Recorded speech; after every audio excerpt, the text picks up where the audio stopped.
Après les Leclerc, c'est Auchan qui était visé par les agriculteurs sarthois. Une cinquantaine d'exploitants agricoles s'étaient donné rendez-vous pour un contrôle des prix dans la grande surface.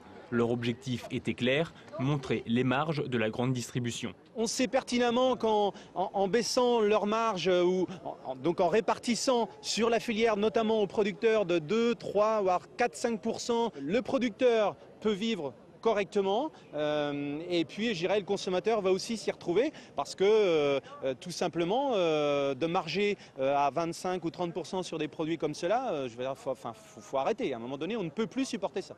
Pour la première fois, les agriculteurs n'étaient pas seuls.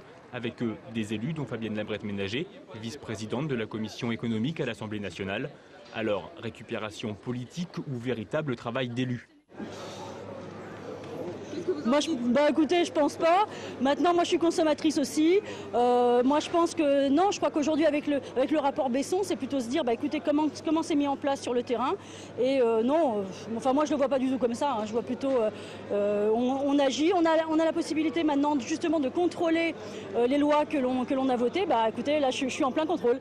D'après le rapport Besson sur la formation des prix alimentaires, un kilo de porc serait acheté 1,40 € au producteur pour être vendu ensuite 12 € le kilo. La grande distribution dit comprendre l'inquiétude des agriculteurs, mais se dit également incapable de régler le problème seul. C'est pas à moi de décider, je pense qu'on doit mettre sur la table la grande distribution, on doit mettre les producteurs, on doit mettre les transformateurs, les coopératives.